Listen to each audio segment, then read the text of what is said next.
Pemirsa, nama cawapres pendamping Anies Baswedan di Pilpres 2024 mendatang masih menjadi teka-teki. Namun santer terdengar bahwa sosok cawapres yang kini menjadi pertimbangan utama Anies dan koalisi datang dari wilayah Jawa Timur dan Nahdlatul Ulama. Terlebih mantan Wakil Presiden Yusuf Kala disebut mengusulkan tokoh dari Jawa Timur sebagai pendamping Anies.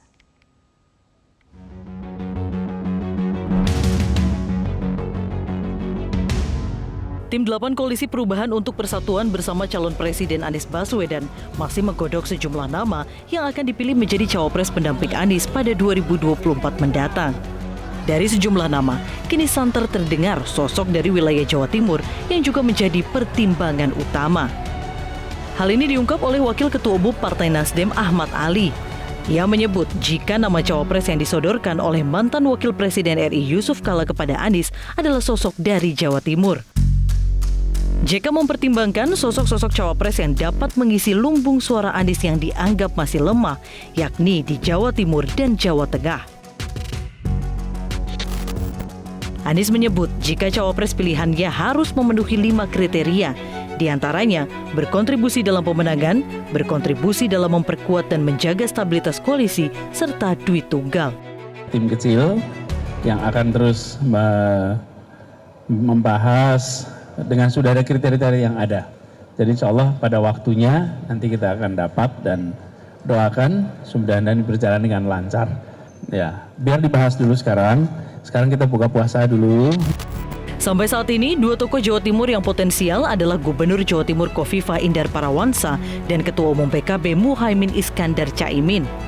Keduanya memiliki basis massa yang cukup kuat karena tak hanya merangkul Jawa Timur namun sekaligus warga NU. Nama Khofifah pun juga kerap kali disebut oleh Koalisi Perubahan untuk Persatuan, baik Partai Nasdem maupun PKS untuk menjadi cawapres Anies. Dalam peta politik nasional, Jawa Timur merupakan salah satu wilayah strategis untuk mendongkrak perolehan suara.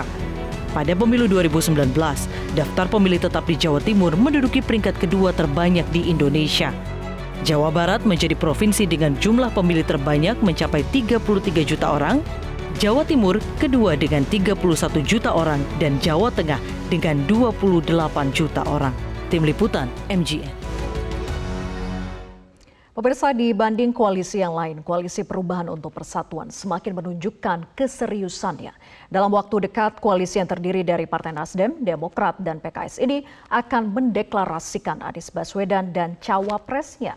Lantas sejauh mana penentuan cawapres Anies yang saat ini tengah digodok oleh tim 8 Koalisi Pro Anies? Sudah bersama kami salah satu anggota tim 8 Koalisi Perubahan untuk Persatuan, Willy Aditya. Selamat sore Bang Willy. Selamat sore, Vera. Ya, Bang Willy, sejauh ini sudah ada berapa sih nama calon wakil presiden yang sudah masuk dalam radar tim 8 ini? Ya, kalau nama-nama yang masuk tentu cukup banyak ya. Kita mencoba untuk kemudian seperti yang Pak Anies tandakan tadi, matangkan kriteria dan metodologi untuk bisa memfinalisasi nama-nama tersebut. Jadi sekarang adalah waktu di mana kita sedang melakukan roadshow keliling ke tokoh-tokoh masyarakat, tokoh-tokoh agama dan akademisi dan lain sebagainya untuk meminta pandangan, masukan dan berdiskusi sama mereka. Itu yang ramai di media, salah satunya adalah Pak Yusuf Kala ya, yang kita anggap orang tua kita ajak diskusi dan memberikan beberapa masukan. Jadi Pak JK dalam konteks kita soanin untuk kemudian kita minta pandangan-pandangan Pak JK. Dan banyak tokoh-tokoh lain, kami memanfaatkan bulan Ramadan ini untuk keliling ke tokoh-tokoh, kami berbagi tugas, berbagi peran untuk kemudian secara intensif kami godok, diskusikan. Jadi posisinya adalah masih dalam proses menjaring dan kemudian melakukan beberapa simulasi. Jadi memang ada beberapa catatan dari beberapa teman Siapa sih yang itu untuk dimaksud kemudian tokoh memberikan tokoh Jawa Timur, Bang Willy, yang disebut oleh Waketum Nasdem Muhammad Ali sebetulnya? ya salah satu pandangan itu juga berdasarkan apa yang disampaikan oleh teman-teman dari lembaga survei ya, karena itu kan posisi yang sifatnya komplementari. Itu kalau berbasiskan kewilayahan dan kemudian berbicara tentang elektabilitas. Tapi ini tidak hanya satu-satunya variabel, Vera. Variabel yang kami utamakan yang sejauh ini adalah bagaimana duit tunggal, ya, bagaimana kesulitan dari koalisi dan bagaimana background dari cawapres. Ya. Kalau secara statistik, Vera, kontribusi dari cawapres sendiri itu sejauh ini 12%. Ya. Karena yang tetap menjadi magnet utamanya, epicentrumnya itu adalah capres sendiri. Nah, itu kita kemarin rapat, ya kita kembali ke pasal 1, mungkin sejauh ini bagaimana intensitas capres di Jawa Timur itu harus terus kita genjot dan kemudian proses jejaringnya harus diperluas. Gitu. Jadi itu salah satu. Tapi yang lain juga ada masukan. Wakilnya juga harus dari kalangan TNI gitu. Itu juga ada wakilnya dari kalangan pengusaha atau profesional, itu juga ada. Jadi tentu masukan-masukan ini kami tampung semua, Vera, untuk kita diskusikan dan kemudian sekaligus dilakukan proses penjajakan dengan capres sendiri.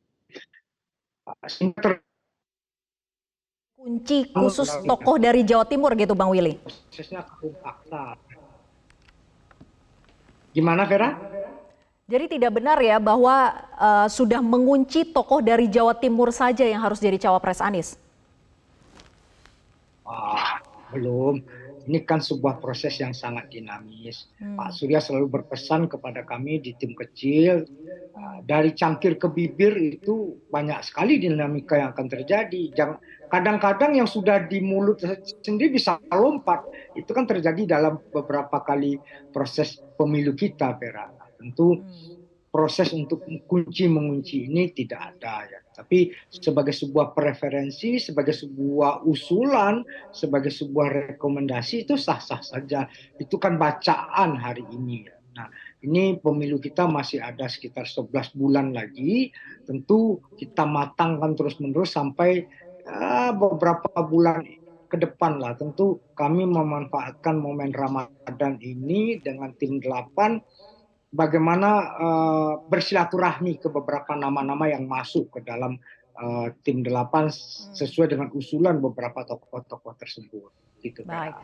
Bang Willy, ada 5 variabel atau kriteria yang dipatok Anies untuk bisa jadi pendampingnya di Pilpres. Apakah itu sebetulnya sudah dipatenkan harga mati? Lalu bagaimana dengan figur misalnya yang dia sangat kuat secara logistik, tapi biasa saja di 5 kriteria yang telah ditetapkan Anies, misalnya salah satu faktor elektabilitas? Ya, kita bisa berkaca pada periode Pak SBY memasangkan dengan Pak Budiono, itu bukan faktor elektabilitas ya, bukan. Pak SBY dan Pak Budiono itu satu kampung malahan ya, itu satu catatannya. Yang kedua, Pak Jokowi dengan Pak Ma'ruf Amin ya, itu juga sebuah surprise yang luar biasa. Tentu dalam menentukan cawapres ini kami tetap memegang beberapa poin tentang elemen of surprise. Tentu kami ingin memberikan kado terbaik yang sebangun, yang sejalan dengan adalah mana yang jalan apa yang kami matangkan, kami mungkin lari dari hal-hal seperti itu. Baik. Baik, tim 8 saat ini masih menggodok dan menampung nama-nama usulan dari beberapa tokoh begitu ya. Kita tunggu saja bagaimana prosesnya ke depan. Terima kasih Bang Willy Aditya sudah bergabung bersama kami di Election Update. Selamat sore.